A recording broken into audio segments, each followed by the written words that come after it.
இது வரைக்கும் எங்க வீட்டுல நல்லதே நடக்கல சார். என்னன்னே தெரியல. குலதெய்வத்தோட அருள் கிடைக்குமான்னு தெரியல. இப்ப எடுத்த காரியம் எல்லாமே தோல்வியாவே இருக்கு. கவலைப்படாதீங்க. குரு பகவான், சனி பகவான் 5ஆம் இடத்தில் இருக்கும் பொழுது அதெல்லாம் மாறிவிடும். அடுத்ததாக இந்த 5ஆம் இடத்தை சனி பகவான் பந்தயத்தில் வெற்றி பெற வைக்கிறார். நீங்க என்ன விஷயம் பண்ணாலும் அந்த பந்தயத்தில் ஜெயிப்பா. பாக்குறியா, உன் முன்னாடி நான் ஜெயிச்சு காட்டுறேன் பாக்குறியா போன்ற விஷயங்கள் எல்லாம் உண்டு பண்ணுகிறார். இந்த 5ல் இருந்து சனி பகவான் 7ஐ பார்க்கிறார். 7ஆம் இடம் என்பது என்ன? கலத்தரஸ்தானம். 7ஆம் இடம் என்பது என்ன? வெளிநாட்டு பயணம். இது எல்லாத்தையும் சனி பகவான் பார்க்கிறார். அதே மாதிரி 5ல் இருந்து 7ஆம் அப்போ நீங்க இல்லற வாழ்க்கையில நீங்களும் உங்க ஒய்ஃபும் சண்டை போட்டுக்கிட்டீங்க. இந்த சண்டையெல்லாம் சரியாயிடும். நீங்க 2 பேரும் இணைந்து வாழ்வதற்கான வழிகள் எல்லாம் உருவாகும். அடுத்து 5ல் இருக்கக்கூடிய சனி பகவான் 7ஆம் பார்வையாக உங்களுடைய 11ஆம் இடம் லாபத்தை பார்த்து விடுகிறார். லாபத்தை சனி பகவான் பார்க்கும் பொழுது லாபம் அதிகரிக்கிறது.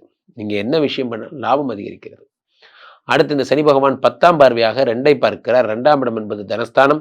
தனஸ்தானத்தை சனி பகவான் பார்க்கையிலே தன பிராப்தி என்பது ஏற்படுகிறது. பணவரவு.